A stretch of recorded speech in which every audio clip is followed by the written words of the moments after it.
फरमाया होगा कि आज मैंने कोई एक इंस्पायरेशन स्टोरी आपको बताई नहीं है, कोई कहानी नहीं बताई। दिस इज बिकॉज मुझे ये होता है, ये जनरल थॉट है कि आपको कोई भी काम करने के लिए सिर्फ 1% इंस्पिरेशन चाहिए और 99% परस्पिरेशन चाहिए। यानी आपको 99% काम करना पड़ेगा 1% इंस्पिरेशन लेके। तो अभी अगर हम चाहते हैं कि हम भारत को एक महासत्ता बनाए, तो हमें जरूरत है एक लीडर्स की, एंटरप्रेन्योर्स की, रादर देन मैनेजर्स की, जो कि हर एक चैलेंजेस, हर एक कठिनाइयां के सामने डट के खड़े रहे, ना कि उससे पीछे हटे। तो वही जो ये स्ट्रेंथ है जो एमसीएल में आती है, अभी मैं ऐसे व्यक्ति को बुलाना चाहूंगी कि जिनके सामने जितने ज्यादा चैलेंजेस आते हैं, जितने ज्यादा कठिनाइयां आते हैं, वो उतने ही स्ट्रांग बनते जाते हैं। और जिन्होंने ये ठान ही लिया है कि एमसीएल थ्रू हम भारत को एक सुपर पावर बनाएंगे, एक महासत्ता फिर से बनाएंगे। तो अभी मैं बुलाना चाहूंगी वही एमसीएल के रचनाकार, सलाहकार और शिल्पकार doctor Shyam Golab sir. Thank you.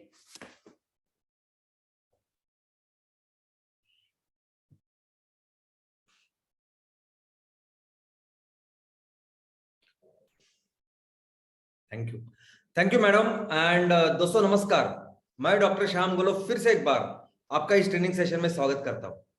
मैं आशा करता हूं कि आप सभी लोग स्वस्थ हैं और आप अपने साथ अपने परिवार का, एमसीएल का परिवार और आपका परिवार दोनों का ख्याल रख रहे हैं।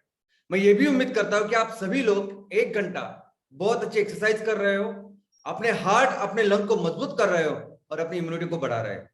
तो चलिए शुरुआत करते हैं आज के बहुत ही इंटरेस्टिंग ऐसे टॉपिक के साथ।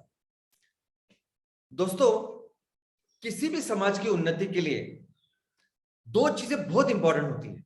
एक है ईंधन, दूसरी है ऊर्जा। आर्थिक, अगर सामाजिक उन्नति की भी मैं बात करूं, सामाजिक विकास की बात करूं, तो भी ईंधन और ऊर्जा बहुत जरूरी है। अगर स्कूल है, मेडिकल फैसिलिटी है, अगर हाउसिंग है, वाटर सप्लाई है, ये जो बेसिक चीजें हैं किसी भी समाज के लिए जरूरी होती है, उसके लिए भी ये ईंधन और ऊर्जा बहुत जरूरी है। लेकिन अगर मैं औद्योगिक विकास की बात करूं, इंडस्ट्रियल डेवलपमेंट की बात करूं, तो उसके बिना तो शुरुआत ही नहीं हो सकती। ये ईंधन और ऊर्जा अपने आप में एक सेक्टर है। ईंधन यानी ऑयल एंड गैस, ऊर्जा यानी इलेक्ट्रिसिटी, पावर। अभी लास्ट ईयर ही फिर से फोर्ब्स ने बताया कि दुनिया में सबसे बड़ी इंडस्ट्री अगर कोई है तो है वो है ऑयल एंड गैस। और बहुत सालों से, सैकड़ों सालों से चलता आ रहा है। और उसके साथ दूसरी है पावर। लेकिन ये इंडिपेंडेंट जो इंडस्ट्री है उसको छोड़ किसी भी इंडस्ट्री की बात करिए, किसी भी इंडस्ट्री के लिए अगर वहां इंडस्ट्री लगानी है, कुछ काम करना है, तो बहुत जरूरी उसकी शुरुआत होती है इस ईंधन और पावर के साथ, इलेक्ट्रिसिटी, बिजली के साथ। दोस्तों, ऐसे देश जो आज की तारीख में दुनिया में विकसित है, पूरी तरह से डेवलप्ड है, उन्होंने सिर्फ एक काम किया है, एक काम के ऊपर फोकस किया कि कैसे उनका देश इस ईंधन और ऊर्जा में आत्मनिर्भर। तो एमसीएल की जहां तक बात है, तो एमसीएल मूलतः, प्राथमिकतः एमसीएल एक ऑयल एंड गैस कंपनी है। अभी ये जो ऑयल एंड गैस का सेक्टर है हमारे सामने, पूरे दुनिया में क्या होता है ऑयल एंड गैस में? तो ऑयल एंड गैस में क्रूड ऑयल हम लोग धरती से निकालते हैं।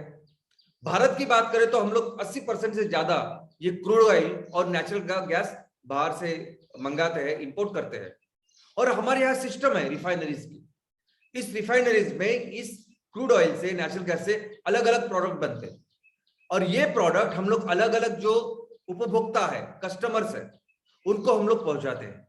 अभी ये सभी प्रोडक्ट्स को स्टोर करने का, उनका ट्रांसपोर्टेशन, लॉजिस्टिक का, इसका पूरा एक इंफ्रास्ट्रक्चर पूरी दुनिया में, सीएनजी, पेट्रोल डीजल के पंप है, गैस के एजेंसीज है।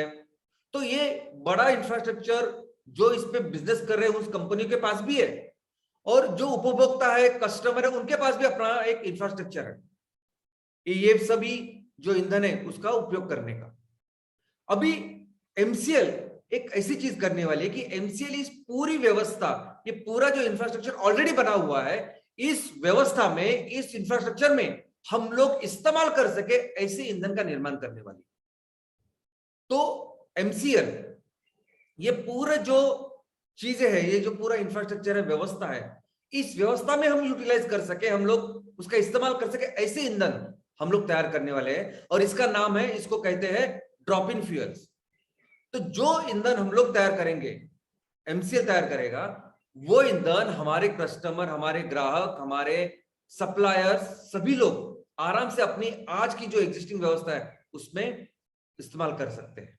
सिर्फ हम लोग क्या करेंगे, तो ऑयल एंड गैस जो इंडस्ट्री है वहां आज खनिज तेल और खनिज नेचुरल गैस जा रहा है, और उसी व्यवस्था में हम लोग लेके आएंगे रिन्यूएबल ऑयल और रिन्यूएबल नेचुरल गैस। दूसरा जो ऐसे सेक्टर है वो है इलेक्ट्रिसिटी। दोस्तों, हम आने वाले दिनों में इलेक्ट्रिसिटी, बिजली में भी काम करेंगे, हम पावर जनरेट करेंगे, पावर लोगों को देंगे। अभी आज की तारीख में पावर, इलेक्ट्रिसिटी, बिजली, ये भी एक बहुत बड़ा व्यवसाय है, बहुत बड़ा सेक्टर है। और किस तरह से पूरी दुनिया में पावर बनती है, तो आज भी अगर आप देखोगे तो पूरी दुनिया में 75% और कभी कभी 80% तक ये पावर जनरेट हो रही है, ये बिजली बन रही है आज भी फॉसिल फ्यूल से। अगर मैं हमारे देश की बात करूं तो हमारे देश में भी अगर आप देखोगे कि जब हम आजाद हुए, तब से लेके आज तक अगर आप देखोगे तो जो बिजली की जरूरत हमें जब आजाद हुए तब थी, उससे कई गुना बिजली की जरूरत आज बढ़ गई है। लेकिन प्रति व्यक्ति बिजली हम लोग कितना इस्तेमाल करते हैं, वो अगर आप देखोगे तो आज की तारीख में पूरी दुनिया में जितना एवरेज है प्रति व्यक्ति बिजली का, उससे सिर्फ 1/3, 30% ही हम लोग बिजली का इस्तेमाल करते हैं।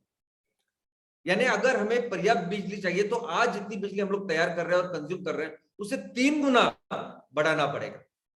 लेकिन आज की तारीख में भी जो बिजली हम लोग तैयार कर रहे हैं उसमें से ऑलमोस्ट 65%, यानी 60 से 65% हम लोग आज भी ये बिजली सिर्फ और सिर्फ इस फॉसिल फ्यूल से बना रहे हैं, खनिज ईंधनों से बना रहे हैं। पूरी दुनिया में मैक्सिमम बिजली बन रही है आज खनिज ईंधनों से, हमारे देश में भी वैसे चल रहा है।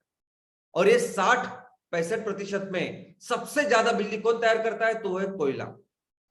कोयला मिनिमम 55% कोयला लगता है इस बिजली तैयार करने के लिए। इसलिए आप देखते हो कि जब जब इस कोयले का सप्लाई कम हो जाता है, तब पूरे देश के ऊपर इस बिजली का संकट आ जाता है।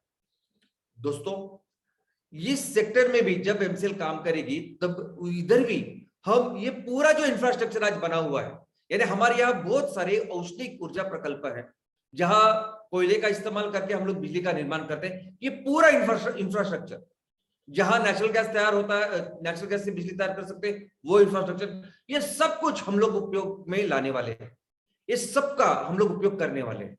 यहां भी हम लोग क्या करने वाले हैं कि अगर इस पूरी व्यवस्था में कोयला आज इस्तेमाल हो रहा है, जो हम लोग बाहर से भी मंगाते हैं, यहाँ वहां से खदानें करते निकालते हैं, उस जगह पे, उस खनिज के जगह पे, खनिज कोयले की जगह पे हम एमसीएल अपना कोयला लेके आने वाले, जिसको हम लोग कहेंगे बायोकोल। और इस पूरी व्यवस्था में से ही हम लोग अपनी बिजली को निर्माण करेंगे, और उसके बाद जो ट्रांसमिशन, इसके बाद जो स्टोरेज वगैरह, वो वैसे ही रहेगा जैसे आज हमें दिखाई देता है। दोस्तों, तो ये दोनों तरह के जो फ्यूल्स है, यानी एक है ये खनिज ईंधन और ऊर्जा, जो आज की तारीख में ये दो बड़े बड़े सेक्टर चला रही है। और जिस ईंधन की हम लोग बात करें, रिन्यूएबल ऑयल, रिन्यूएबल गैस, ये सभी जो ईंधन है, ये दोनों प्रकार के सभी ईंधन जिसे आज दुनिया चल रही है, ये सभी आते हैं बायोमास से। ये सभी के मूल सोर्स क्या है, तो वो है बायोमास। तो पूरी ऑयल एंड गैस इंडस्ट्री, पूरी power sector all over the world, दुनिया में जो आज बन रही है, जो हो रहा है, वो हो रहा है सिर्फ और सिर्फ बायोमास की वजह से। दोस्तों, बायोमास इज एवरीथिंग। क्या है बायोमास? तो बायोमास यानी सब कुछ जिससे सजीव बनते हैं। अभी सजीव यानी क्या? तो सभी तरह के वनस्पति, सभी तरह के प्राणी, सब सब सब सब जो इस पूरी सृष्टि में जो भी सजीव है, वो मिलके बनता है बायोमास। और अगर बिजनेस सेक्टर की बात है, अगर बिजनेस सेक्टर में हम ऑयल एंड गैस में सबसे बड़ी कंपनी बननी है हमें, पावर में, इलेक्ट्रिसिटी में सबसे बड़ी बननी है, ये दो सेक्टर पे हमें बिजनेस करने हैं, और सबसे बड़ी जो हमारा पोटेंशियल है वो काम करना है। लेकिन एक्चुअली बिजनेस, ये तो हुए सेक्टर्स, लेकिन एक्चुअली बिजनेस, एक्चुअली काम हमें पूरे जिंदगी भर अगर कुछ करना है, तो वो है सिर्फ और सिर्फ बायोमास के ऊपर। दोस्तों, आप, मैं, हमारा पूरा एमसीएल परिवार, हमारे सभी उद्योजक, हमारे सभी किसान, सभी लोग मिलकर सिर्फ एक ही चीज के ऊपर फोकस करने वाले हैं, और वो है बायोमास। तो चलिए समझते हैं इस बायोमास के बारे में। सबसे पहले तो आज की तारीख में बायोमास का अर्थ क्या है, मीनिंग क्या है। तो पूरी दुनिया में कोई भी कॉन्फ्रेंस से लेके कोई भी किताब अगर आप पढ़ोगे तो बायोमास का अर्थ ये बताया जाता है कि ऐसा रॉ मटेरियल जिससे बायोफ्यूल बनता है, बस ऐसी सिंपल व्याख्या वहां है। और जैसा मैंने कहा कि सभी सजीव की सभी चीजें, एक तो वनस्पति प्राणी की सभी वो सभी सजीव है, और उनसे निकलने वाली सभी जो चीजें है वो सभी मिलके बायोमास बनता है। और कौन बनाता है ये बायोमास? तो ये बायोमास बनाता है वनस्पति, ये बायोमास बनाता है ये पौधा।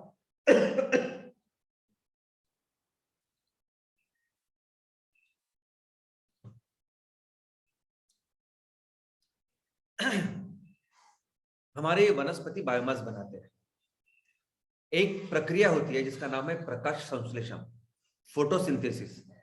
इसमें हर वनस्पति ये जो सूरज में जो रोशनी है, ये जो ऊर्जा है, उस ऊर्जा को अपने अंदर स्टोर करती है।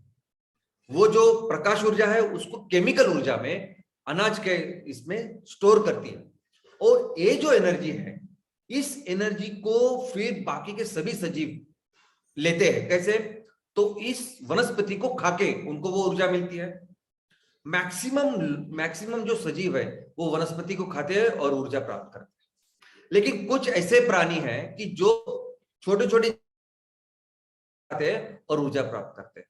तो अल्टीमेटली ये सब कुछ जो एनर्जी है, जो ऊर्जा है, ये हमारे पौधे, हमारी वनस्पति बनाती है। दोस्तों, आज की तारीख में ये मैं कहता हूं कि दुनिया का सबसे बड़ा, सबसे बेस्ट अगर बैटरी कोई है तो ये वो है पौधे। अभी कैसे मैं आपको बताता हूं। देखिए, आज की तारीख में इंडस्ट्री में ऑल ओवर आप क्या देख रहे हो कि सब जगह ईवी, इलेक्ट्रिक व्हीकल्स, सब जगह इलेक्ट्रिसिटी। रिन्यूएबल यानी क्या? तो इलेक्ट्रिसिटी करो और सब कुछ इलेक्ट्रिसिटी पे डाल दो। गाड़ियां चलाओ, बसेस चलाओ, घर चलाओ, सब कुछ इलेक्ट्रिसिटी पे करो। ओके, लेकिन क्या आपको पता है इलेक्ट्रिसिटी का सबसे बड़ा प्रॉब्लम क्या है? स्टोरेज और ट्रांसपोर्टेशन।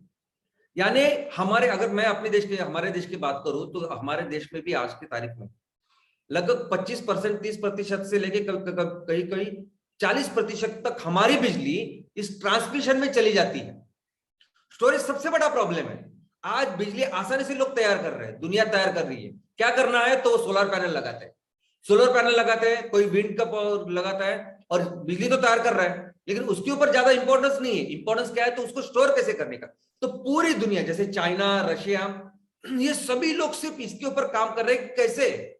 दुनिया में जहां जहां ऐसे खदानें हैं, जहां जहां वो मिनरल्स मिलते हैं जिससे हम लोग बैटरी तैयार करें, तो उसके ऊपर पूरी दुनिया काम कर रही है। आज के तारीख में एनर्जी, पावर, इसके ऊपर कौन सी कंपनी अच्छा काम करेगी? तो वो कंपनी जिसका कंट्रोल इस बैटरी के ऊपर होगा। तो सभी लोग मिलके अभी स्टोरेज के ऊपर, बैटरी के ऊपर काम कर रहे हैं। और ऐसा कहा जाता है कि ये मिनरल जो है, इट इज न्यू क्रूड। वही बिजनेस कर सकेगा, वही काम कर सकेगा जिसके पास बैटरी हो। और अगर आप हाइड्रोजन फ्यूल की बात कर रहे हैं, बहुत सारे लोग हाइड्रोजन फ्यूल की बात कर रहे हैं, लेकिन दोस्तों वो हाइड्रोजन फ्यूल भी जो है, वो ईंधन है, उसको स्टोर करने का भी प्रॉब्लम है, उसको भी स्टोर करने का प्रॉब्लम है। हाइड्रोजन फ्यूल कार में भी आपको, जैसे आप ईवी में, इलेक्ट्रिक व्हीकल में इतनी बड़ी वो बैटरी लगती है, आपको पता भी क्या हो रहा है, तो उतनी ही बैटरी हाइड्रोजन फ्यूल में भी लगती है, जिसको हाइड्रोजन सेल कहा जाता है। लेकिन मुझे लगता है कि हम लोग इतना सब कुछ कर रहे हैं बैटरी के लिए, इतना सब कुछ हो रहा है। और बैटरी का काम क्या होता है कि आप, जैसे आपके मोबाइल में भी बैटरी है, कार में भी बैटरी, सब जगह बैटरी। तो आप क्या करते हैं कि मोबाइल डिस्चार्ज होने के बाद उसको चार्जिंग को लगाते हैं। ओके, बैटरी, फोन को लगाओ, गाड़ी को लगाओ, जो भी है, और एक बार वो बैटरी फुल्ली चार्ज हो गई यानी क्या? तो इलेक्ट्रिसिटी के सॉकेट में जो बिजली है, उसकी जो पावर है, वो अपने फोन में आ गई। हमने फोन इस्तेमाल किया, बाद में फिर से डिस्चार्ज होने के बाद फिर से उसको लगाया। ऐसा हम लोग करते हैं। बैटरी यानी स्टोरेज। दुनिया का सबसे सबसे सबसे बेस्ट एफिशिएंट स्टोरेज जो धरती माँ ने, कुदरत ने रेडीमेड अगर कुछ दिया है ना, तो ये पौधे हैं।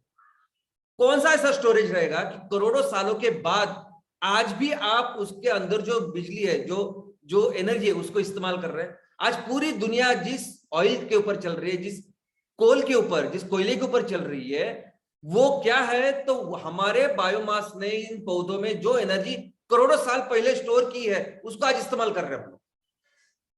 तो मैं तो कहता हूं कि दुनिया में इससे अच्छी बेस्ट बैटरी बिल्कुल नहीं है। तो ये सब बायोमास जो है, ये हमारे पौधे तैयार करते हैं, और यही एनर्जी है, यही एनर्जी फिर बाकी के सजीवों में आती है, और ये पूरी एनर्जी सभी सजीवों को, सभी सजीव सृष्टि को मिलती है। तो दोस्तों, आज अगर आप अपने कार में अब आप अपनी मोटरसाइकिल चला रहे हो, कार चला रहे हो, उसमें पेट्रोल है, डीजल है, जो कुछ, और गाड़ी जो चला रहे हो, या अगर आप घर में बैठे हो अभी और आपके ऊपर अगर पंखा घूम रहा है, ये लाइट है, ये सब इलेक्ट्रिसिटी देख रहे हैं, ये पूरी जो एनर्जी है वो मालूम कहां से आती है? इसका अल्टीमेट सोर्स है सूरज, सूर्य। ये सूर्य की एनर्जी है जो इस बायोमास ने, इस पौधों ने बायोमास में तैयार की, स्टोर की, और फिर इस बायोमास से ये पेट्रोल निकला, डीजल निकला, क्रूड ऑयल निकला, नेचुरल गैस निकला। तो इस सभी तरह की जो एनर्जी और ऊर्जा है, उसका एकमेव स्रोत, सबसे बढ़िया स्रोत है वो सूर्य। वैसे ही कोल बना, ऐसी जो बायोमास है, ये जो वनस्पति है, ये वनस्पति मरने के बाद फिर नीचे नीचे दबके गए, और अंडर हाई प्रेशर टेम्परेचर फिर वो धीरे धीरे करके कोल में चले गए। और कितने साल पुराना आपका बायोमास है, उसके ऊपर होता है कि कैसे कोल आपका बनेगा। तो आज कुछ कोल बहुत अच्छे है, एंथ्रासाइट, तो बहुत पुराने बन चुका है। हमारे देश में थोड़ा सा कोल एंथ्रासाइट नहीं मिलता, तो कम मिलता है, क्योंकि हमारे यहाँ बहुत रिसेंटली चालू हुआ इतना। तो जितनी उम्र होती है आपके बायोमास की, वैसे आपका कोल रहेगा। वैसे ही क्रूड ऑयल है। अभी क्रूड ऑयल तो आप देखोगे तो जितनी वनस्पति, मैं तो कहता हजारों गुना से भी ज्यादा वनस्पति, ये सजीव हमारे पानी में होते हैं। क्या मेरी इंटरनेट कनेक्शन सही है Mangesh sir? Yes sir, yes sir. Okay. तो इससे कई गुना ज्यादा सजीव वनस्पति प्राणी पानी में है। 70% पानी है हमारी इस दुनिया में, इस धरती के ऊपर। इसीलिए आप देखोगे कि मैक्सिमम जो क्रूड ऑयल का एक्सट्रैक्शन है ना, पानी से निकाला जाता है, क्योंकि करोड़ों सालों से ये पूरे जीव पानी के अंदर से फिर नीचे दबते जा रहे हैं, और अंडर हाई प्रेशर और टेम्परेचर इसको तेल में रूपांतर हो रहा है। और वैसे ही नेचुरल गैस ऐसे ही बना है। और हम आज की तारीख में भी जो बायोमास जनरेशन हो रहा है, वो दो तरीके से होता है। एक तो नॉर्मल प्रकृति की अपनी प्रक्रिया है, जिसकी वजह से ये बायोमास तैयार हो रहा है, अंदर जा रहा है, रिसाइकल हो रहा है। और दूसरी तरह का बायोमास है जो आज हम लोग देखेंगे, हम लोग आज की तारीख में तैयार कर रहे हैं। तो एक तो हम डोमेस्टिक अपने जो जी रहे हैं हम लोग जिंदगी, उससे बायोमास कुछ तैयार होता है, और दूसरा हम लोग एक्चुअली कमर्शियल एक्टिविटी करते हैं, बिजनेस करते हैं, जिससे बायोमास तैयार होता है। और सबसे बढ़िया जो काम है जिससे हम लोग ज्यादा से ज्यादा बायोमास कमर्शियली तैयार करते हैं, वो है खेती। तो चलिए देखते हैं सोर्सेस कि किससे किससे आज की तारीख में बायोमास जनरेट हो रहे हैं। मैं आज आपको वो चीजें बताने वाला हूं कि जो आज की तारीख में अभी इधर आज हमारे सामने उपलब्ध है बायोमास। आज मैं किसी भी जो बायोमास हम लोग खेतों में तैयार करेंगे उसकी बात नहीं करने वाला। आज जो हमारे सामने उसके बात उसको हम लोग देखेंगे। तो नंबर 1 सोर्स है एग्रीकल्चर। भारत एक इंपॉर्टेंट एग्रीकल्चर कंट्री है। हमारी पूरी अर्थव्यवस्था हमारी कृषि के ऊपर निर्भर है। तो जितना कृषि का उत्पादन होता है, उसी के साथ उतने ही प्रोपोर्शन में कृषि का रिलेटेड जो बायोमास है, जिसको हम वेस्ट कहते हैं या रेसिड्यू कहते हैं, वो भी तैयार होता है। दूसरा है म्युनिसिपल सॉलिड वेस्ट। दोस्तों, हम दुनिया के दूसरे नंबर पे आबादी है। आज 140 करोड़ से ज्यादा लोग हमारे यहाँ रहते हैं, हमारे देश में रहते हैं, और ये सभी लोग अपनी जरूरतों के लिए कुछ ना कुछ सामान का उपयोग करते हैं, इस्तेमाल करते हैं, और उसको छोड़ भी देते हैं, उसको वेस्ट करके देते हैं। तो ये जो वेस्ट तैयार हो रहा है, ये वेस्ट शहरों में, गांव में 60% मिनिमम ये जो वेस्ट है वो गीला कचरा है। और ये गीला कचरा यानी हमारे लिए ये बायोमास है। दूसरा सीवेज। ये सभी लोग 140 करोड़ लोग जब सुबह शौच के लिए जाते हैं और जो वेस्ट, जो ह्यूमन वेस्ट वहां निकलता है शौच में, ये बहुत बड़ा सोर्स है बायोमास का। ना इसके ऊपर कुछ अंदाजा है, ना उसके ऊपर कुछ एफिशिएंटली हम लोग काम करें, लेकिन ये बहुत बड़ा सोर्स है बायोमास का। दूसरे एनिमल्स।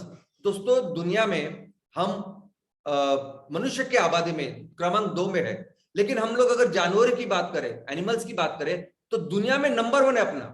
सबसे ज्यादा जानवर हमारे देश में 53 करोड़ 57 लाख इतने जानवर, इतने एनिमल्स आज हमारे देश में है। और ये बहुत बड़ा पॉपुलेशन है। उनका जो वेस्ट है ये भी एक बहुत बड़ा सोर्स है बायोमास का।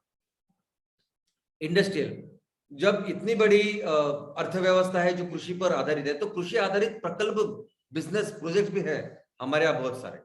और ये जो कृषि आधारित प्रोजेक्ट्स है, इसके प्रोडक्ट्स है या वेस्ट है, बाय प्रोडक्ट्स, ये सभी बायोमास में आता है।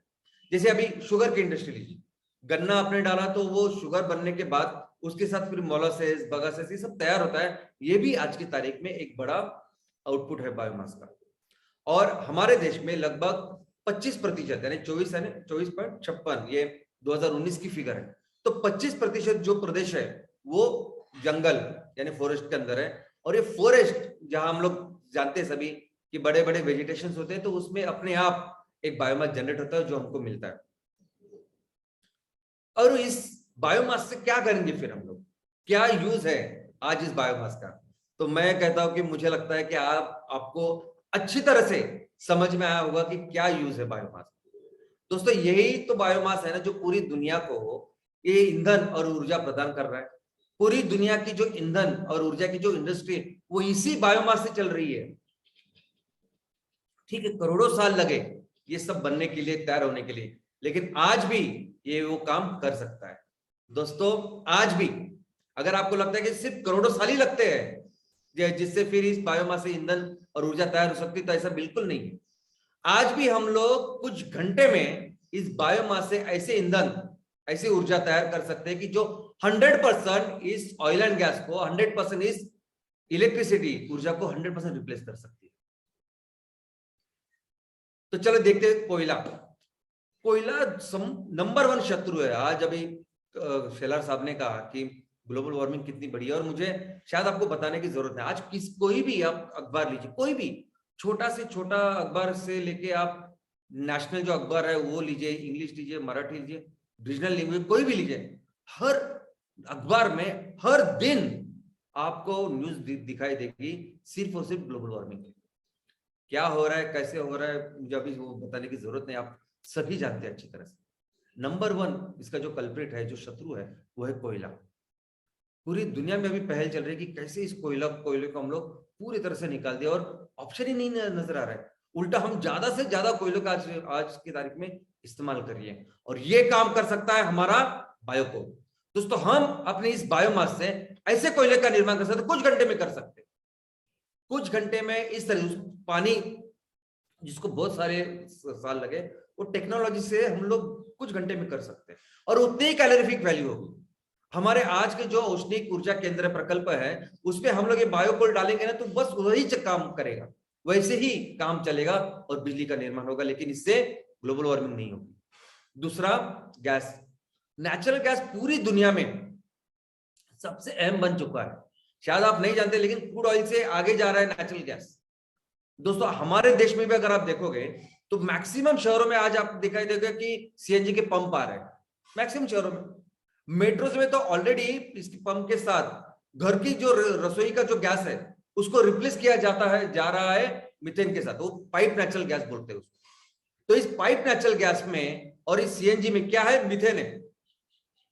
भारत सरकार ने पिछले 5-6 सालों में 1.25 लाख करोड़ का निवेश किया है, 1.25 लाख करोड़, और पूरे इंफ्रास्ट्रक्चर तैयार किया कि कैसे वो गैस जो हम लोग बाहर से मंगाते हैं, कैसे फिर वो बाकी के कर्नाटक में जाएगा, राजस्थान में जाएगा, यहाँ सभी जगह ये सब। तो दोस्तों ये पूरा जो इंफ्रास्ट्रक्चर बिठाया जा रहा है, और हम लोग धीरे धीरे अभी गैस के ऊपर जा रहे हैं। आपको क्या लगता है ये यूक्रेन और रशिया की जो युद्ध हुआ है उसका कारण क्या है? तो उसका कारण है नेचुरल गैस। पूरे यूरोप को 50% नेचुरल गैस सप्लाई कर रहा है रशिया। तो रशिया का वो बहुत बड़ा मार्केट है और ये पूरी पाइपलाइन, ये सब कुछ जाता है यूक्रेन से। तो रशिया को किसी भी हालत में उस यूक्रेन के ऊपर कब्जा करना है ताकि उसका ये नेचुरल गैस का जो बिजनेस है वो महफूज रहे, वो ठीक। और यही बेसिक कारण है इस इंडस्ट्री का। तो दोस्तों आज जो दुनिया में काम हो रहा है नेचुरल गैस का, जो मीथेन कर रहा है, वो सब मीथेन, वो सब नेचुरल गैस हम लोग तैयार करते हैं ना, हम लोग तैयार करने वाले हैं, हम लोग तैयार कर सकते हैं। ये हर तरह का जो बायोमास आपको नजर आ रहा है ना, हर तरह के बायोमास से आज हम लोग ये नेचुरल गैस तैयार कर सकते हैं जो पूरी दुनिया को फ्यूल दे सकता है। और ये बायोमीथेन तो ऐसी चीज है, जैसे हम लोग देखते हैं आजू बाजू में, कि हर तरह का फ्यूल आपको रिप्लेस कर सकता है। ये पेट्रोल डीजल तो हमने देखा, इलेक्ट्रिसिटी देखी, कोयले को भी जहां जहां आप बोल सकते हो ना इंडस्ट्रियल एप्लीकेशन, सभी तरह के एप्लीकेशन पे हो, ये बायो मिथेन, ये बायोगैस रिप्लेस कर सकता है, और जिसके लिए बायोमास हमारे सामने है। लेकिन अगर आपको चाहिए लिक्विड फ्यूल तो भी हम लोग कर सकते हैं। ऐसा बायोमास जिसमें शक्कर ज्यादा है, यानी जो शुगर इंडस्ट्री में होता है, जो बायोमास निकलता है ना, बगास और मोलासिस, अभी ये जो बायोमास है जिसमें शुगर ज्यादा है, इसको हम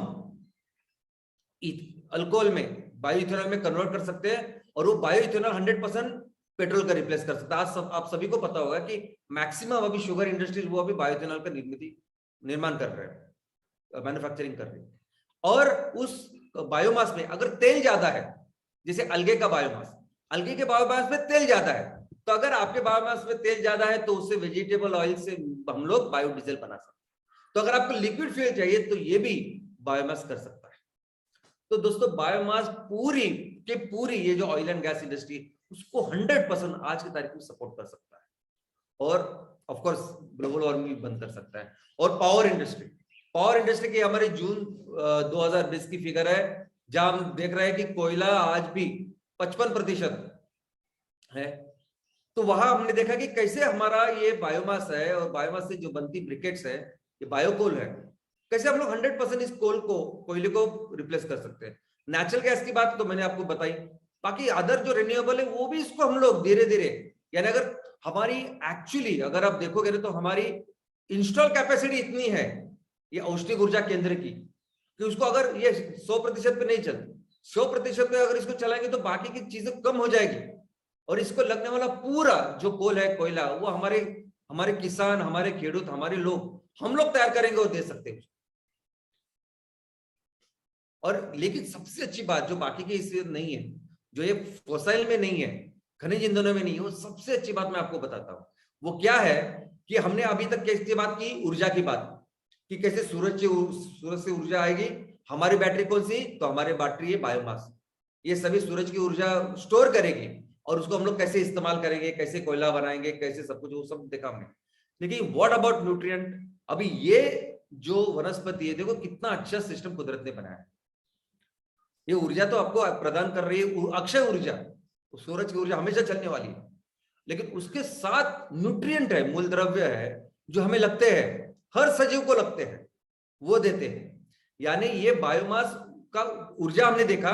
दूसरा एस्पेक्ट देखिए ना आप, न्यूट्रिएंट, ये मूल द्रव्य, जीवन सत्व, ये न्यूट्रिएंट, ये भी मिलते हैं ना। एक बार आपने बायोमास से अगर नेचुरल गैस बनाया, उसके बाद ये भी मिलता है, तो उससे क्या कर सकते हैं हम लोग, तो उससे पूरी फर्टिलाइजर इंडस्ट्री आज चला सकते हैं, जो वहां तो होगा नहीं। और इससे भी ऑर्गेनिक फार्मिंग, ये पूरा केमिकल रहित ऐसी ऐसी खेती हम लोग कर सकते हैं, उत्पादन ले सकते हैं। और अगर कार्बन डाइऑक्साइड भी बहुत ज्यादा मिलता है, तो कार्बन डाइऑक्साइड शायद आपको पता नहीं, लेकिन कार्बन डाइऑक्साइड इज अल्टीमेट। वो बहुत ज्यादा क्वांटिटी में अगर एक जगह पे मिले, तो उसके इतने सारे प्रोडक्ट्स है कि कार्बन डाइऑक्साइड बेस्ड इकोनॉमी, ऐसा उसको कहा जाता है। आपको शायद पता नहीं कि इस कार्बन डाइऑक्साइड से बनता है मिथेनॉल, और ये मिथेनॉल सभी जगह इतने सारी इंडस्ट्री में उसका उपयोग होता है, ईंधन करके, बायोडीजल करके, सॉल्वेंट करके, मैक्सिमम जगह पे। इनफैक्ट ये चित्र जो आप देख रहे हैं अपने घर में, आज की तारीख में जितनी भी चीजें हैं, मैक्सिमम चीजें इस मिथेनॉल से बन सकती है। तो इतना बड़ा एप्लीकेशन है CO2 का, और कितनी अच्छी व्यवस्था ये कुदरत ने, दुनिया ने, धरती माँ ने हमारे सामने रखी है। तो कितना बायोमास हम लोग तैयार कर सकते हैं, चलिए देखते हैं। सबसे पहले देखते हैं एग्रीकल्चर, कृषि के बारे में। दोस्तों आज की तारीख में अब ये अधिकृत जो भी फिगर मैं अभी बता रहा हूं आपको, ये सभी अधिकृत फिगर है, गवर्नमेंट की फिगर। गवर्नमेंट कहती है कि कृषि विभाग, पावर, बाकी बहुत सारे डिपार्टमेंट ने सर्वे करके ये हमारे सामने रखा है कि 450 से लेके 500 मिलियन टन इतना हर साल का बायोमास आज हमारे सामने हर साल तैयार होता है। वो इतना ज्यादा है, मीन जितना हम लोग एग्रीकल्चर करते हैं उतना ही है। जैसे अभी आप देखिए कि चावल, हम साल का चावल 120 मिलियन टन तैयार करते हैं, तो ऑलमोस्ट उस चावल को लग के जो वेस्ट है वो 80 से 100 टन हो सकता है। गेहूं 105 से लेके 115 गेहूं का अगर तैयार उत्पादन करते हैं हम लोग, तो गेहूं से निकला हुआ जो बायोमास है वो 70 से 80 टन है। अगर आप पूरे इस फूड ग्रेन की अनाज की बात करोगे तो 300 से ज्यादा 316 मिलियन टन हम लोग अनाज तैयार करते हैं। अगर आप सब्जियों की बात करोगे तो 200 मिलियन टन से ज्यादा सब्जियां तैयार करते हैं। और फलों की बात करें तो फलों में भी 100 मिलियन टन से ज्यादा हम लोग उत्पादन करते हैं। तो ये रहा बेचने वाला माल। और जो नहीं बेच सकते, जो कचरा है, जो आज की तारीख में लोगों के लिए जो बायोमास है, वो उतना ही तैयार हो रहा है जो आज हमें आज की तारीख में उपलब्ध है। दूसरा है सॉलिड वेस्ट। अभी सॉलिड वेस्ट में भी अगर आप देखोगे तो आज जितना म्युनिसिपल वेस्ट तैयार हो रहा है ना, 80 से 100 मिलियन टन हर साल का ये बायोमास है, जिसको हम लोग इस सभी चीजों में इस्तेमाल कर सकते हैं। एनिमल, दोस्तों हमारे देश में हमने देखा कि 53 करोड़ 57 लाख इतने, और ये जो एनिमल्स है ये जब सुबह, हमें सुबह नहीं, ये इनकी जो वेस्ट है, ये वेस्ट बहुत बड़ा बायोमास है। कितना बड़ा बायोमास है? तो 2600 मिलियन टन, 2600 मिलियन टन साल का ये बायोमास आज तैयार हो रहा है और उसको कुछ नहीं हो रहा है। आप सोच सकते हैं, हमको लगा एग्रीकल्चर बहुत बड़ा सोर्स है, कितना है वो? 450 500, ऑफकोर्स बड़ा है। हमको लगता है कचरा बहुत बड़ा है, कितना है?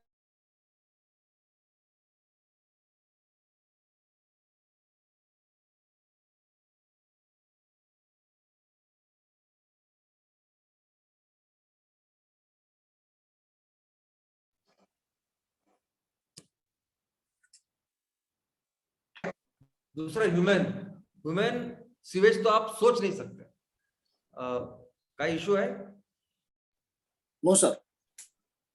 मंगेश सर, कुछ कनेक्शन का issue? Okay okay. Human waste के बारे में तो आप सोच नहीं सकते। 140 करोड़ लोग जब सुबह शौच को जाते हैं तो क्या होता है? 140 करोड़ लोग प्रति व्यक्ति 128 ग्राम सॉलिड इतना निकलता है ऑन एन एवरेज। वो तो बहुत सारी चीजों के ऊपर डिपेंड करता है कि कहाँ रहते हैं, क्या खाते हैं, वो सब कुछ। लेकिन कितना वेस्ट निकलता है तो आप सोच के हैरान हो जाओगे। 38,354 MLD यानी मिलियन लीटर्स पर डे, इतना शौच का ये वेस्ट तैयार हो रहा है आज हर दिन। आप सोच सकते हैं कितना बड़ा रिसोर्स है, कितना बड़ा। और ये जो आंकड़ा है वो सिर्फ शहरों का है। अभी शहरों में सिर्फ 48% लोग रहते हैं, 52% हम आज भी हमारे गांव में रहते हैं।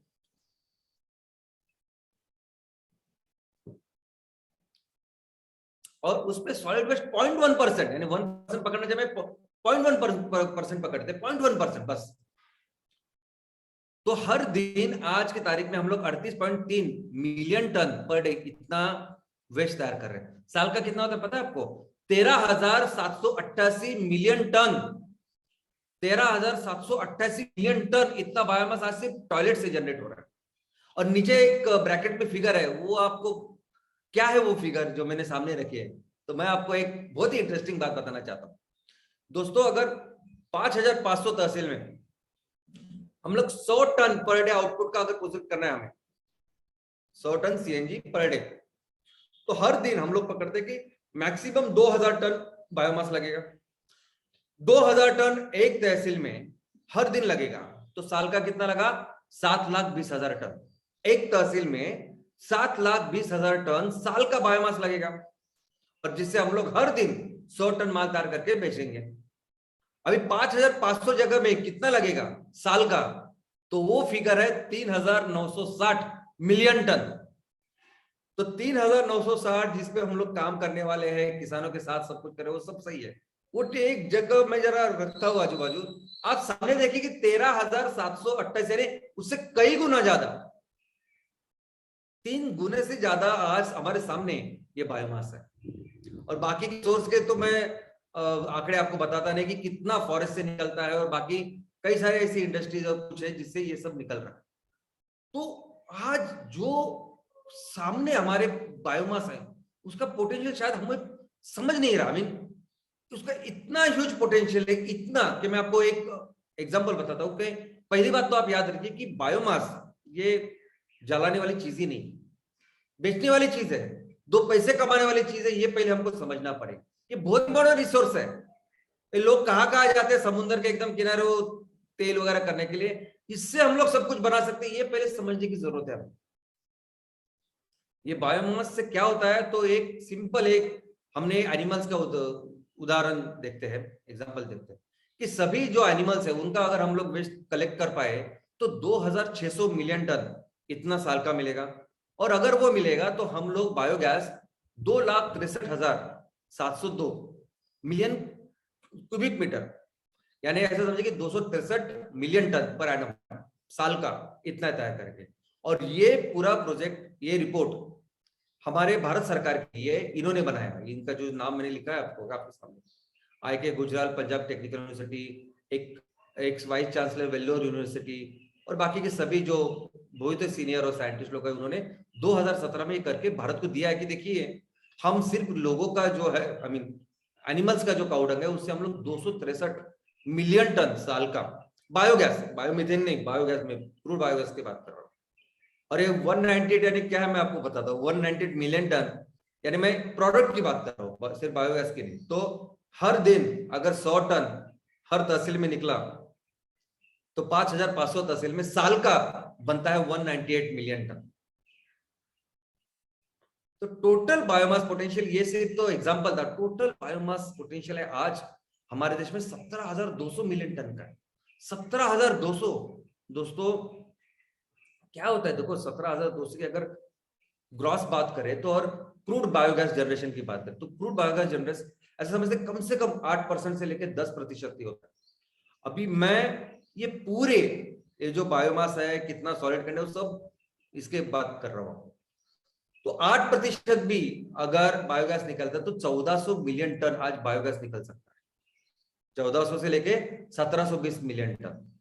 और अगर मीथेन यानी फ्यूल की अगर मैं बात करूं सिर्फ 4%, कि ये जो हमें 8% बायोगैस मिल रहा है उससे सिर्फ आधा 50% ही मीथेन है। अगर उसमें ज्यादा होता है लेकिन एकदम कम से कम पकड़ रहा हूं मैं, तो भी आज 700 से लेके 1000 मिलियन टन साल का इतना मीथेन, इतना फ्यूल हम लोग आज जनरेट कर सकते हैं।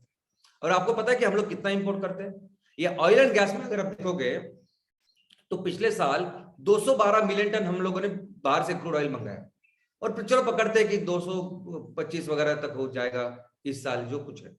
इलेक्ट्रिसिटी बिजली कितनी लगती है हमें? तो हर व्यक्ति के ऊपर 1208 यूनिट, ये पिछले साल का एवरेज है, 1200 यूनिट हर व्यक्ति साल में करता है। तो अगर 1200 यूनिट लगते हैं तो 140 करोड़ लोगों को कितनी बिजली लगेगी? तो 140 करोड़ लोगों को 16,91,200 मिलियन यूनिट्स, इतने यूनिट्स लगेंगे। ओके, और हमारा 1 मिलियन टन बायोगैस या बायो सीएनजी हमारा मीथेन कितनी यूनिट जनरेट करता है? तो ये एक्चुअल मशीन है, जो हमारे देश का है, भारत का मशीन है। और इसमें अगर मीथेन के ऊपर बिजली बनाने वाला ये मशीन आपके सामने है। 1 मिलियन टन जो मीथेन है वो 3000 मिलियन यूनिट्स, इतने यूनिट्स तैयार कर सकता है, 3000 मिलियन यूनिट्स। तो अगर हमें पूरे देश को इलेक्ट्रिसिटी तैयार करके अगर देनी है तो हमें 563.2 मिलियन टन इतना मीथेन लगेगा। तो दोस्तों कैलकुलेट करते हैं ना, कैलकुलेट करते हैं कि आज हमारी जगह पोटेंशियल है कि हम लोग 1000 से लेकर 1400 मिलियन टन इतना फ्यूल का निर्माण कर सकते हैं। इतना बायोमास आज इधर हमारे सामने तैयार हो रहा है, हर दिन तैयार हो रहा है, हर साल तैयार हो रहा है। क्या कर रहे हैं हम लोग? हमें पता है सबको, जला रहे हैं या नदियां खराब कर रहे हैं, क्या क्या नहीं कर रहे उसके साथ। अच्छे पानी के स्रोत बिगाड़ रहे हैं, जमीन खराब कर रहे हैं, एयर पोल्यूशन कितना बढ़ा रहे हैं, वो कचरे को जला रहे हैं हम लोग, पूरे इस बायोमास को हम लोग लिए हमारे आज के सामने है कि जिससे 1000 से लेकर 1400 मिलियन टन इतना ईंधन तैयार हो सकता है। ऑयल एंड गैस के लिए लगता है 250 मिलियन टन। तो इससे जो बनेगा ना, तो 250 मिलियन टन अगर हम लोग इस्तेमाल करेंगे तो ऑयल एंड गैस 100% हम लोग हमारे घर में तैयार करेंगे, देश में तैयार करेंगे।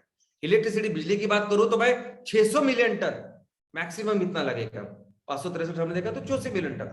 फिर भी 200 मिलियन टन, 150 से 200 मिलियन टन इतना ईंधन हमारे पास सरप्लस में बचेगा। ऐसी हमारी चीज। तो आपको क्या लगता है, ये किसी को पता नहीं क्या? इसको कोई जानता नहीं क्या? सब लोग जानते हैं। ये जो आंकड़े मैंने आपको दिए है ना, अगर आप खुद एक जगह बैठ के पढ़ाई करोगे, देखोगे, गूगल करोगे, यहां से वहां से इंफॉर्मेशन, तो सब लोग इसको जानते हैं। सभी सरकारें इसको जानती है, सभी राज्य सरकारें इसको जानती है, सभी केंद्र सरकार इसको जानती है। अब तक के जितने भी जो डिपार्टमेंट है, जो कुछ है, वो सब जानते हैं कि इतना बायोमास है, इसे इतना सब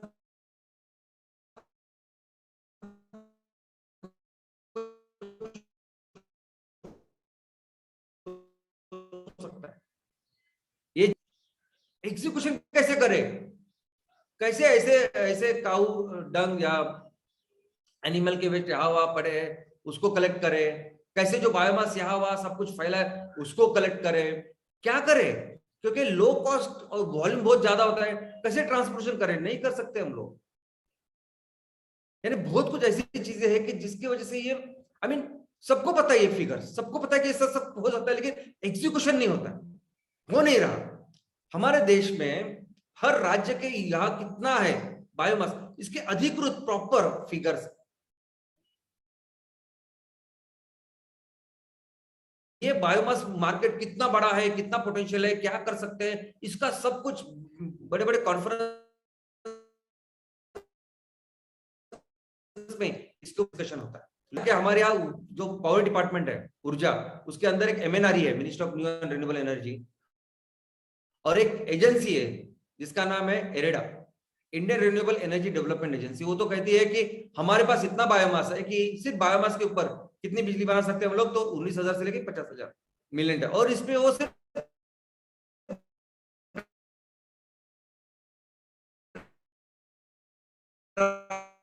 बायोमास कंसिडर करते हैं, बाकी वेस्ट वगैरह की बात नहीं करते। लेकिन फिर भी धीरे धीरे धीरे बढ़ रहे हैं। लेकिन कितने बढ़ रहे हैं? तो हमारे पूरी जो जरूरत है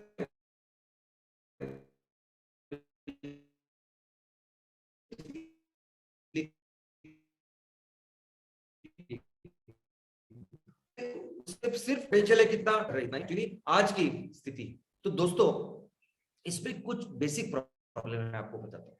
देखिए, अभी ऐसा समझते कि ये सब देखा किसी कंपनी, इंडस्ट्री, और सोचा कि यस, उन्होंने देखा कि यहाँ इतना सारा चावल की खेती हो रही है, इतना सारा बायोमास तैयार हो रहा है, तो वो क्या करेंगे, वो पूरा सर्वे करेंगे और वो सोचेंगे कि मैं यहाँ फैक्ट्री लगाऊं।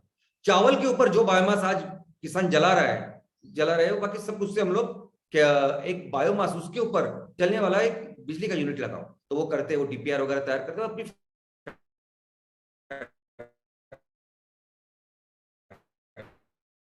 लगाते। टेक्नोलॉजी वो रहती है कि जो चावल की हंस पता चलता है आपको कि आप ऐसा कुछ ले रहे हैं किसानों से, लोगों से। जब लोगों को पता चलता है कि हमारे यहाँ से आप ऐसे ही लेके आ रहे हैं और आप 2 पैसे कमा रहे हैं, तो वो आपसे पैसे मांगे। तो यही जो बायोमास जो आपको एकदम फ्री मिल रहा था, उसके दाम होंगे 1 रुपया 2 रुपया होगा, और पूरी जो फिजिबिलिटी वो खतरे में आ जाएगी। दूसरा कि ये राइस का जो बायोमास है, ये कब मिलेगा? साल भर थोड़ी मिलेगा। साल भर, जैसे शुगर, गन्ने की अपनी बात की, तो शुगर की फैक्ट्री सिर्फ 4 महीने चलती है। वैसे सभी जो एग्रीकल्चर बेस ऐसे जो है, गेहूं है, राइस है, सब कुछ, तो 3-4 महीने के लिए कौन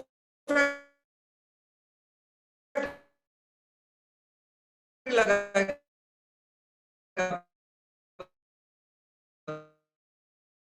मुझे वो नहीं पता, और कैसे आएगा और कैसे करेगा। तो ये जो प्रॉब्लम्स है, ये बहुत बड़ा प्रॉब्लम है, और बहुत बड़े क्वांटिटी में वो नहीं मिलता, हर दिन नहीं मिलता। ये बहुत बड़ा प्रॉब्लम। आज भी अगर आप देखोगे तो बायोमास बेस्ड पावर की जो भी है यूनिट्स, कितने सारे यूनिट्स आप देखोगे तो वहां रॉ मटेरियल का सप्लाई बराबर नहीं है। तो ये, और सभी मैक्सिमम यूनिट्स वो एक तरह के जो रॉ मटेरियल है उसके ऊपर काम कर रहा है। तो आज की तारीख में जितना भी बायोमास के ऊपर पावर जनरेशन हो रहा है, बिजली तैयार हो रही है, ऐसी जगह पे हो रही है कि जहां ऑलमोस्ट उनका जो रॉ मटेरियल है वो एश्योर्ड है, उसकी गारंटी है।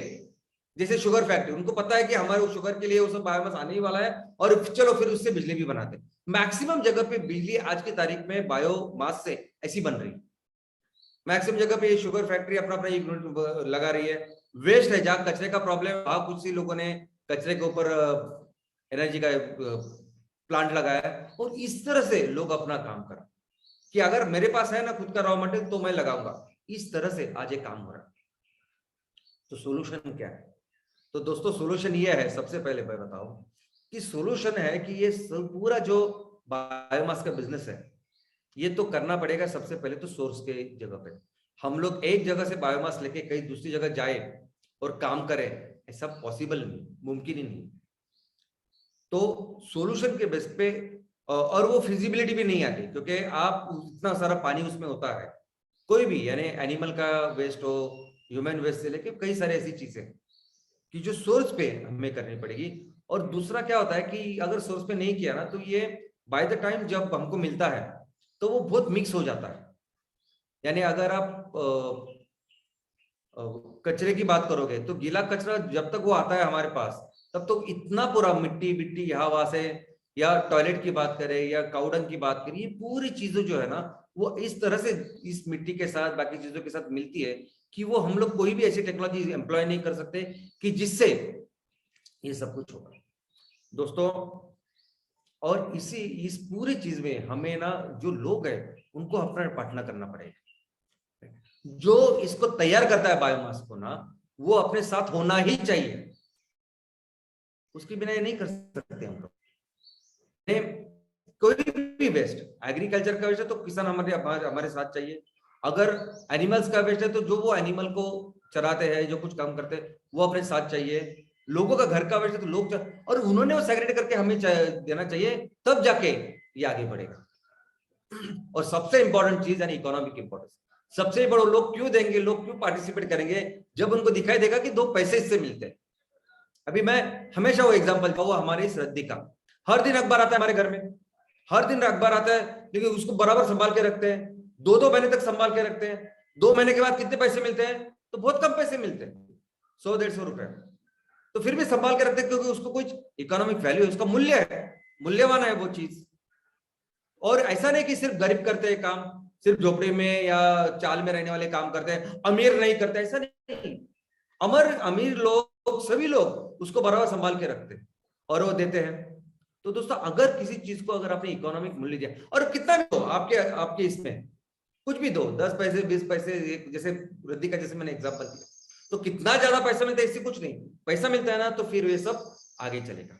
दोस्तों इन सभी चीजों में एमसीएल की स्ट्रैटेजी, ये यहाँ सिर्फ हम लोग ये जो फ्राइडे के सेशंस हम लोग डिस्कस करते हैं, आप में ट्रेनिंग में बोलता हूं, मैं ये नहीं कहता कि ऐसे कुछ विषय लेता और मैं आपके सामने रखता हूं, ऐसा नहीं।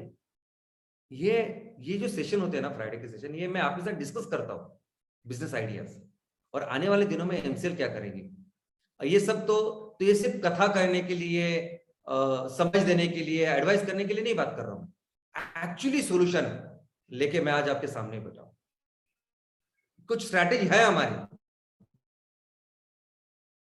जिसके ऊपर हम लोग काम कर रहे हैं। तो क्या स्ट्रैटेजी है दोस्तों? हम कभी भी ये बायोमास के ऊपर जब काम करने वाले हैं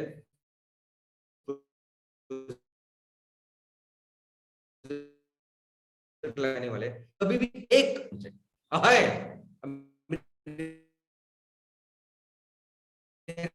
होने चाहिए, ऐसा नहीं, हर जगह है मटेरियल आज अवेलेबल है। अगर कोई बोल रहा है कि नहीं मैं आपको राइस नहीं दे सकता, तो दूसरा है, तीसरा है, चौथा है, 5वां है, 10वां है, 25 ऐसे ऑप्शंस रहेंगे। हमारी जो भी टेक्नोलॉजी चलेगी वो इस मल्टी फीड स्टॉक बायोमास के ऊपर चलेगी। जो भी प्रोजेक्ट हम लोग लगाएंगे बायोमास के ऊपर वो मल्टी फीड स्टॉक रहेंगे।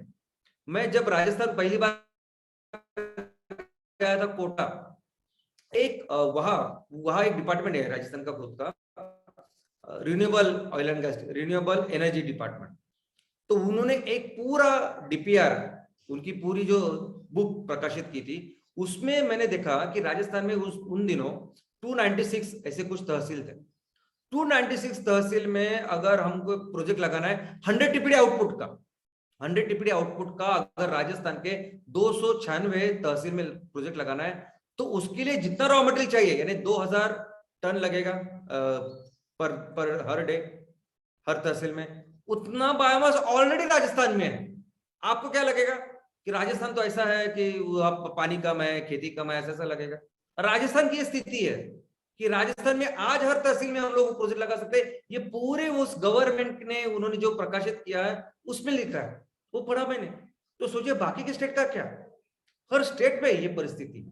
मैं आपको एग्जांपल देता हूं कि हम लोग ने ये जो रोहा में अपना जो प्रोजेक्ट है कोलाड का, वही सिर्फ हमने एक एमवीपी के तहत एक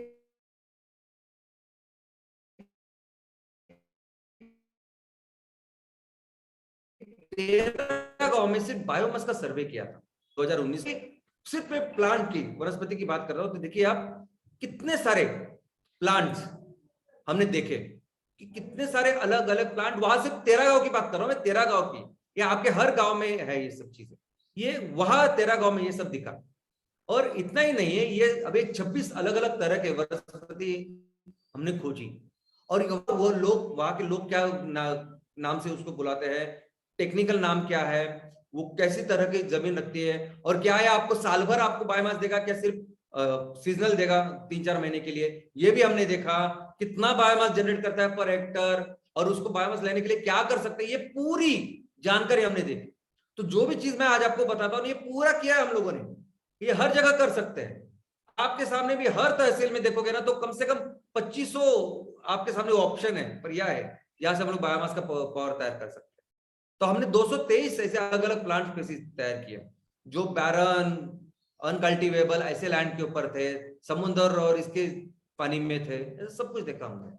दोस्तों दूसरी बहुत इंपॉर्टेंट जो आपको पता चलेगा कि एमसेल कितनी दूर की सोच रख के हमने काम चालू किया। मॉड्यूलर प्लांट सिस्टम, आपको क्या लगता है कि हमने क्यों किया ये, क्यों कैसे हमारे 100 टन प्रोजेक्ट के लिए अलग अलग 10 बायोरिएक्टर के सिस्टम है, 10-10 टन के, वैसे 14-14 टन के 10 टन पकड़ते हैं, तो 10-10 टन के ऐसे अलग अलग रिएक्टर्स के सिस्टम क्यों है? क्यों बाकी पूरी दुनिया क्या करती है, 100 टन के लिए एक बहुत बड़ा सा डोम तैयार करती है, बस बहुत बड़ा अपना डोम तैयार किया, पैसे भी कम लगे आपको, और पूरा डालो उसमें सब आप कचरा बायोमास जो कुछ है।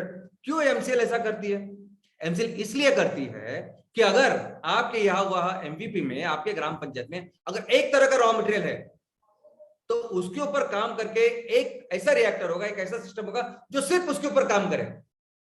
तो एक जो सिस्टम है, अगर आपके पास 10 लगे, 10 नहीं 50 लगाएंगे हम लोग, तो एक जो है सिस्टम है तो वो सिर्फ वो जो वनस्पति वहां मिलती है उसके ऊपर काम करेगा। दूसरा जो रिएक्टर सिस्टम है वो सिर्फ जो दूसरी जो चीज है उसके ऊपर काम करेगा। हर reactor system 10 ton per day का है, और वो काफी है जब हम लोग गांव में काम करेंगे। अगर कहीं बनाना, केली की इतनी खेती होती है, वहां कितना बायोमास है, तो हो सकता है कि वहां जैसे नॉर्थ महाराष्ट्र में है तो वहां कुछ ऐसे रिएक्टर सिस्टम होंगे जो सिर्फ केले के बायोमास के ऊपर काम करेंगे। आप सोच रहे हैं?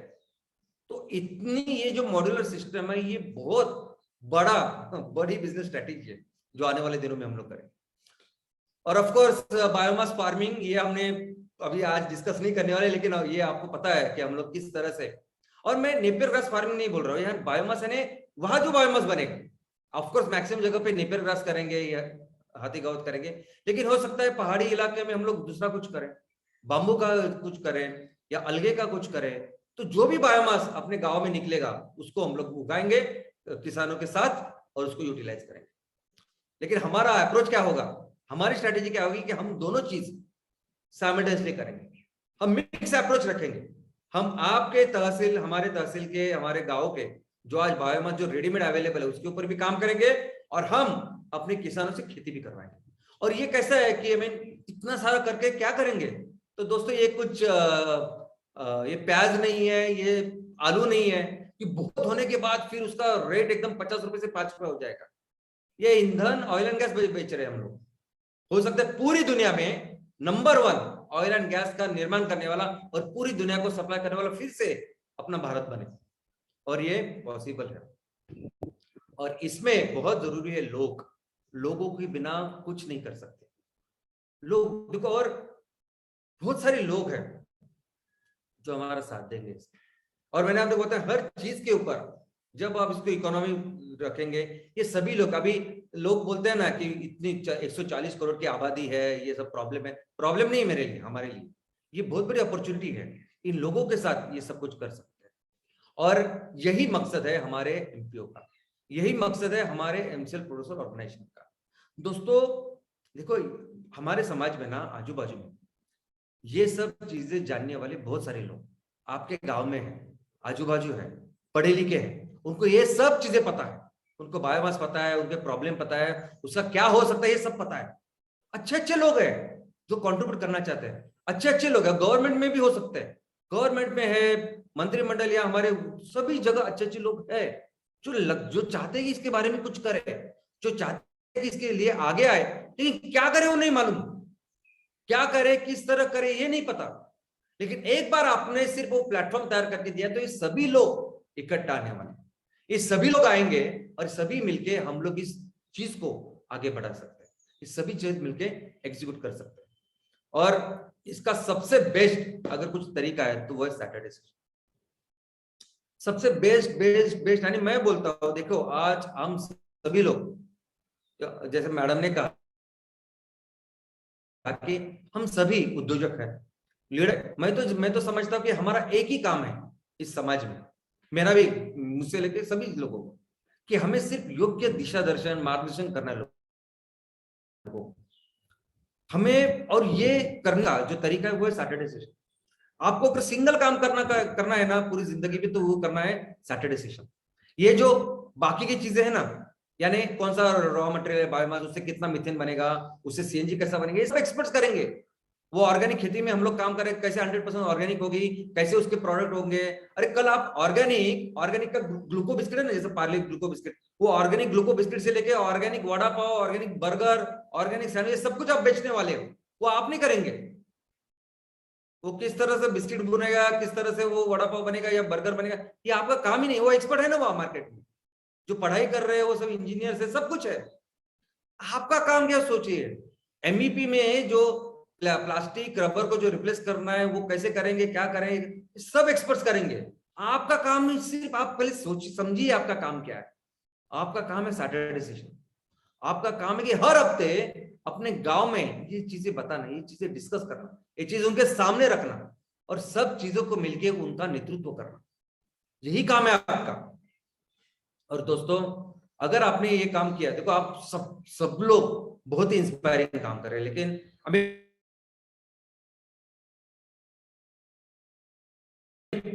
मुझे पर्सनली वक्त नहीं, इतना इंस्पायरिंग काम आप सभी लोग करते हो, इतने इनक्रेडिबल लोग हो आप, कि अभी तक हमारी हिस्ट्री में किसी नहीं हुआ, नहीं किसी ने किया ऐसा काम किया आपने। यानी पीछे जो मंगलवार का सेशन हुआ, वो पैसों का कितने सारे, आई मीन बेस्ट ऐसे एग्जांपल आपने तैयार किए। पैसों का एग्जांपल जो 20 लाख का काम 2000 में किया, कितने सारे, आई मीन इनक्रेडिबल हो आप सभी लोग, जबरदस्त हो आप जिस तरह से अभी काम कर रहे हो ना, बस वही काम कर रहे हैं। लेकिन उसमें आपको ये समझना है कि उसकी सबसे important priority number 1 Saturday session है। आप हमेशा याद रखिए, सबसे इंपॉर्टेंट सैटरडे सेशन। अगर आपको कुछ नहीं जानना बाकी का तो भी चलेगा, लेकिन आप सैटरडे सेशन जरूर कीजिए, क्योंकि सैटरडे सेशन वो चीज है कि वो आपको इस तहसील में हमने एक सोच करके हमने प्रोजेक्ट शुरू किया कि हमें इतने टन, 100 टन, 200 टन, 500 टन तैयार करना है हर दिन और मार्केट में बेचना है। लेकिन हो सकता है कि आने वाले दिनों में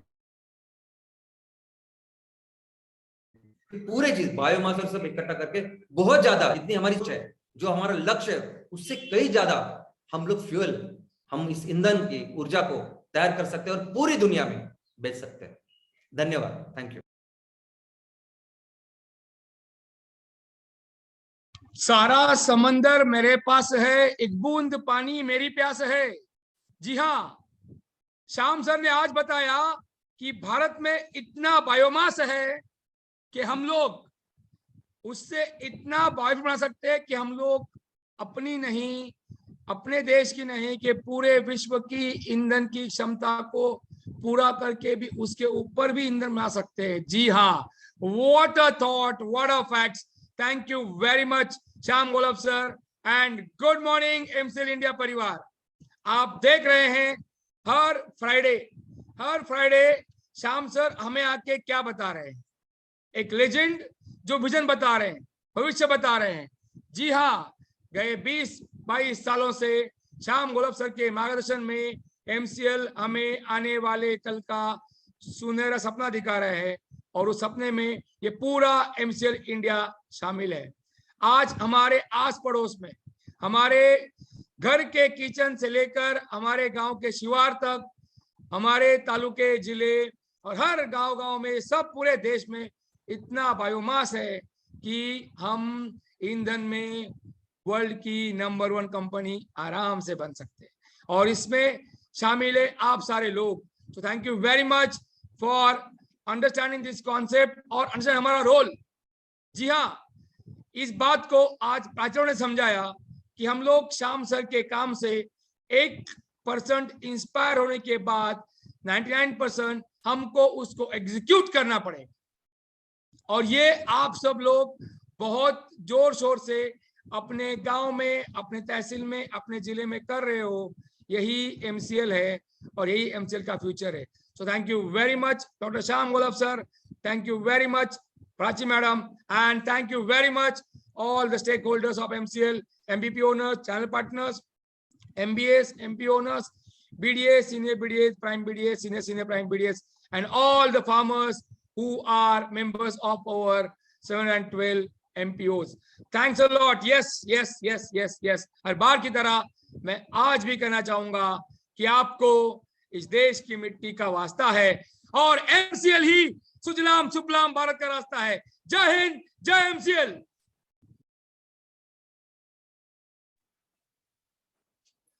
thank you very much doctor लवेश sir. जो नारा आप हर बार देते हैं इससे हमें और ज्यादा प्रेरणा मिलती है और हमारे गोल की ओर बढ़ने के लिए हमारा मनोबल और ऊंचा होता है। शुक्रिया, थैंक यू वेरी मच।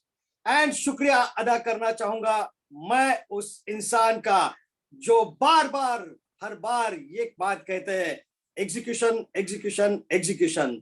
जी हाँ दोस्तों, जो कहानियां, जो बातें वो हमें बताते हैं हर शुक्रवार, वो महज मोटिवेशन नहीं होता बल्कि उनसे सीख कर हमें हमारा आगे का रास्ता तय करना होता है, उसे एग्जीक्यूट करना होता है। और वही बात आज फिर एक बार उन्होंने अंडरलाइन की है। तो मैं शुक्रिया अदा करना चाहूंगा हमारे एग्जीक्यूटिव डायरेक्टर प्राची मैडम का।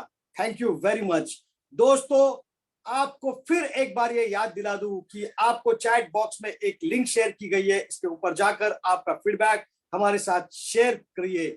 आपका फीडबैक हमारे लिए बहुत बहुत बहुत महत्वपूर्ण है। और अब मुझे मौका मिला है उस इंसान का शुक्रिया अदा करने का जिसे हम सभी लोग चाहते हैं, सराहते हैं और जो सही मायने में हमें राह दिखाते हैं। जी हाँ दोस्तों, अब तक हमें शायद कई लोगों ने पूछा होगा कि ये होगा कैसे। ये जरूरी नहीं कि हम ये करेंगे कैसे, लेकिन हम करेंगे इस हौसले को लेकर जिन जिन लोगों ने भरोसे के साथ काम करना शुरू कर दिया है। आज उनके सवालों के जवाब उन्हें मिल चुके होंगे। जी हाँ दोस्तों, जैसा कि आप सभी लोग अब जान चुके हैं कि जो भी देश विकसित है वो देश विकसित होने का सबसे महत्वपूर्ण कार्य है और वो है उनका इंफ्रास्ट्रक्चर। इंफ्रास्ट्रक्चर में लगने वाले ईंधन और ऊर्जा का जो उपाय है वो उन्होंने ऑलरेडी कर दिया है। हमारे पास निसर्ग ने, प्रकृति ने जो दिया है हमें, उसका अगर हम सही मायने में अगर इस्तेमाल करते हैं तो आने वाले दिनों में वो सारी चीजें जो हम करना चाहते हैं और अपने आप को विकसनशील देश से विकसित देश बनाना चाहते हैं वो हम कर सकते हैं। इस बात को फिर एक बार दोहराने वाले और हमें क्लियर कट बताने वाले कि क्या क्या हमारी प्रोसीजर्स होने वाली है, किन किन माइलस्टोन के साथ में हम ये सब चीज करने वाले, ऐसे हमारे एडवाइजर, हमारे रचनाकार, शिल्पकार डॉक्टर श्याम गोलब सर का मैं यहाँ पर शुक्रिया अदा करना चाहता हूँ, जो यहाँ पर ये वेबिनार के माध्यम से आप लोगों को मोटिवेट करना नहीं चाहते बल्कि रास्ता दिखाना चाहते हैं कि जो हमने सोचा है वो हम कर दिखाएंगे। जी हाँ दोस्तों, इसीलिए ये वेबिनार नहीं होता बल्कि ट्रेनिंग प्रोग्राम होता है। Thank you very much doctor Shyam sir for inspiring words and thank you for motivating us, guiding us and letting us know that we can do something for our country. Thank you very much, all our prime BDAs, BDAs, senior BDAs, MPO, MBS, MVP, channel partners and all the stakeholders. जी हाँ दोस्तों, आप सभी लोगों का भरोसा आज हमें यहाँ पर लेकर आया है। दोस्तों, ये भरोसा बरकरार रखिए क्योंकि आने वाले दिनों में हम पूरी दुनिया को बदलने वाले हैं। Thank you very much and शुक्रिया अदा करना चाहूंगा पूरी MCL टीम का। Thank you very much all the people who have trusted अस।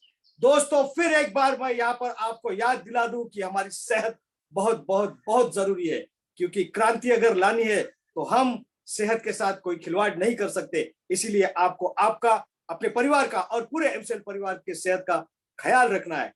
दोस्तों, इसी के साथ मैं मंगेश शेलार, आपका होस्ट, ये कहना चाहता हूं कि इसी के साथ यह वेबिनार यही समाप्त हुआ। स्वस्थ रहिए, मस्त रहिए। धन्यवाद।